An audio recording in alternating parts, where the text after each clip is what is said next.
নমস্কাৰ বন্ধুসকল welcome to my YouTube channel Assam career update আজি পুনৰ আপোনালোকৰ বাবে বহুত ভাল খবৰ আহি গ'ল এছবিআই ডাঙৰ নিযুক্তি হৈছে 2025 বৰ্ষৰ কাৰণে প্ৰায় 15000 প্লাস ভ্যাকেন্সি আপোনালোকে দেখিবলৈ পাব গ্ৰেড 3 আৰু গ্ৰেড 4 লেভেলৰ ভ্যাকেন্সি আপোনালোকে দেখিবলৈ পাব অসমৰ সকলোৰ বাবে চাকৰি আহিছে অৰ্হতা 10 পাস কৰিলে আবেদন কৰিব পাৰিব 12 পাস কৰিলে আবেদনসমূহ কৰিব পাৰিব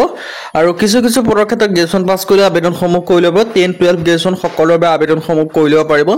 সো কেনেদৰে আবেদনসমূহ কৰিব কোনটো পদৰ ক্ষেত্ৰত কিমানকৈ এজ ক্ৰাইটেৰিয়া বিচাৰিছে কোৱালিফিকেশন বিচাৰিছে সিলেকশন প্ৰসিডিউৰ কিমান লাগিব অৰ্হতা কিমান লাগিব এই সকলোখিনি কথা এই ভিডিঅ যোগে আলোচনা কৰা হ'ব সো যদি ভিডিঅটো ভাল পায় ভিডিঅ লাইক কৰিব পাৰে লগৰ চেনেলটো সাবস্ক্ৰাইব কৰি দিব পাৰে এনেকুৱা ভিডিঅ প্ৰতিদিনে পাই থাকিব আৰু আমাৰ WhatsApp চেনেল ভিডিঅ ডেসক্ৰিপচনত দিয়া আছে তাত গৈ ফলোটো কৰি দিয়ক তেতিয়া আপোনালোকে ডেইলি জবৰ আপডেটসমূহ পাই থাকিব পাৰিব আহক ভিডিঅটো আৰম্ভ কৰো ভিডিঅটো আৰম্ভ কৰাৰ আগতে মই আপোনালোকক জনাই দিব বিচাৰিছো এই যেটো এছবিআই ভ্যাকেন্সি হয় তাৰ ৰিক্ৰুটমেন্টৰ ক্ষেত্ৰত যদি আপোনালোকে প্ৰপাৰ অনলাইনটো আমাৰ থতি কৰাই লম বুলি ভাবিছে তাতে আমাৰ WhatsApp নম্বৰ স্ক্ৰিনত আপোনালোকে দেখিব পাৰিছে 9864881276 ইয়াত আপোনালোকে WhatsAppত হাই বুলি মেছেজ কৰিলে হ'ল আমি আপোনালোকক প্ৰপাৰ অনলাইনটো কৰি দিয়া হ'ব যদি আপোনালোকে আমাৰ থতি কৰাম বুলি ভাবিছে কিন্তু আপোনালোকে কল নকৰিব কল কৰিলে আপোনালোকে এভেইলেবল নাপাব সো আহক আজি ভিডিঅটো আৰম্ভ কৰো মতটো জনাইছে ভ্যাকেন্সি কিনি এছবিআই ফালৰ পৰা আহিছে 3 পাছৰ পৰা আপোনালোকে আবেদনসমূহ কৰি ল'ব পাৰিব ইয়াত আপোনালোকে দেখিছে vacancy name SBI new vacancy 2025 ৰ কাৰণে আহিছে অৰ্গানাইজেচন নেম দেখিব পাইছে এছবিআই ফালৰ পৰা আহিছে পোষ্ট নেম আপোনালোকে দেখিছে এডভাইজৰ ভ্যাকেন্সি আহিছে টোটেল পোষ্ট আপোনালোকে দেখিছে এটা দুটা ভ্যাকেন্সি প্ৰায় 15000 ভ্যাকেন্সি মানে 15000 ভ্যাকেন্সি আপোনালোকে মুকলি কৰি দিছে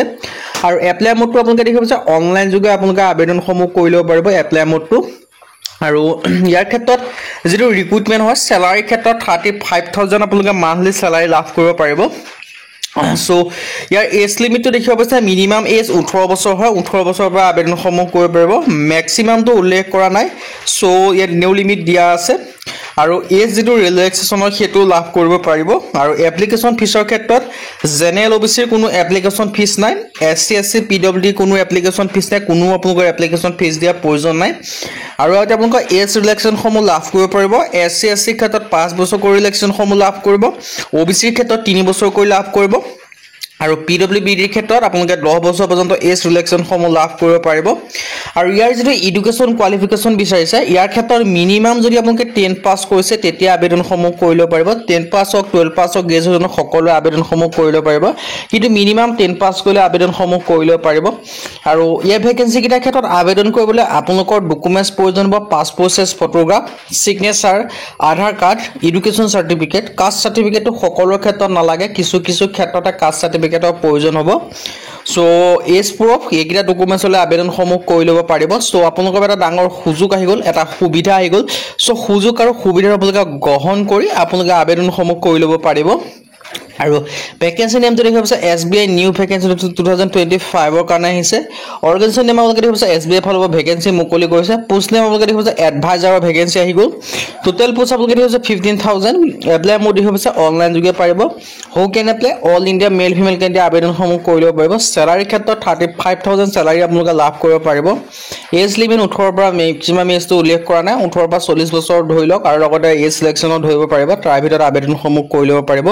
সো আপোনালোকৰ এটা ডাঙৰ সুযোগ এটা সুবিধা এটা আপোনালোকৰ এটা বেষ্ট অপৰচুনিটি আহিছে সো এই অপৰচুনিটি গ্ৰহণ কৰি আপোনালোকে আবেদনসমূহ কৰি ল'ব পাৰিব আৰু ইয়াৰ যেটো সিলেকশন প্ৰসিডিউৰ হয় সিলেকশন প্ৰসিডিউৰ মই আপোনাক জনাইছো পোন প্ৰথমে আপোনালোকে এপ্লাই কৰিবলৈ মানে অনলাইন যোগে এপ্লাই সমূহ কৰিব লাগিব আৰু অনলাইন যোগে এপ্লাই সমূহ কৰাৰ পিছত যদি আপোনালোকে শৰ্ট লিস্টেড হয় তেতিয়া আপোনালোকক ইন্টাৰভিউ কাৰণে মাতিব আৰু যদি আপোনালোকে ইন্টাৰভিউত পাস কৰে দেন আপোনালোকে ডকুমেন্টছ ভেৰিফিকেশন হ'ব আৰু ডকুমেন্টছ ভেৰিফিকেশনৰ পৰা যদি সব ঠিক থাকে ফাইনাল আপোনালোকে সিলেকশন সমূহ লাভ কৰিব পাৰিব সো এডুকেশন কোৱালিফিকেশন মই আকৰবা জনাই দিছো 10 পাস কৰিলে আবেদন কৰিব পাৰিব 12 পাস কৰিলে আবেদন কৰিব পাৰিব যদি গ্ৰেজুৱেচন পাস কৰিছে তেতিয়াও আবেদন সমূহ কৰি ল'ব পাৰিব সকলো ক্ষেত্ৰতে আপোনালোকে আবেদনসমূহ কৰি ল'ব পাৰিব এটা ডাঙৰ সুযোগ আপোনালোকৰ বাবে মুকলি কৰিছে সো এই সুযোগটো আপোনালোকে গ্ৰহণ কৰিব পাৰে ডকুমেন্টছ কিটা কথা জনাই দিছো ফটোগ্ৰাফ লাগিব সিগনেচাৰ আধাৰ কাৰ্ড লাগিব এডুকেশন সাৰ্টিফিকেট মানে হৈছে আপোনালোকৰ ফৰ এক্সাম্পল 10 ৰ সাৰ্টিফিকেট কাষ্ট সাৰ্টিফিকেটটো নালাগে সকলোৰ ক্ষেত্ৰত এজ প্ৰুফটো নালাগে সো হাউ টু এপ্লাই ক্ষেত্ৰত মই আপোনাক জনাই দিছো এই ভ্যাকেন্সি কিটাৰ ক্ষেত্ৰত আপোনালোকে এপ্লাইটো অনলাইন যোগে কৰিব লাগিব আৰু ইয়াৰ ক্ষেত্ৰত অনলাইন কৰিবলৈ মই লিংকটো ডেসক্ৰিপচনত দিয়া আছে সেই লিংকৰ থ্ৰুদি গৈ আপোনালোকে অনলাইনটো কৰি ল'ব পাৰে যদি আপোনালোকে সেই লিংকৰ থ্ৰুদি গৈ অনলাইন কৰিব নোৱাৰে বা আমাৰ থ্ৰুদি যদি আপোনালোকে প্ৰপাৰ অনলাইনটো কৰাই লবাটো বিচাৰে তেন্তে আমাৰ WhatsApp নম্বৰ স্ক্ৰিনত দেখিব পাৰিছে 9 9864881276 আপোনালোকে হোৱাটছআপত হাই বুলি মেছেজ কৰিলে হ'ল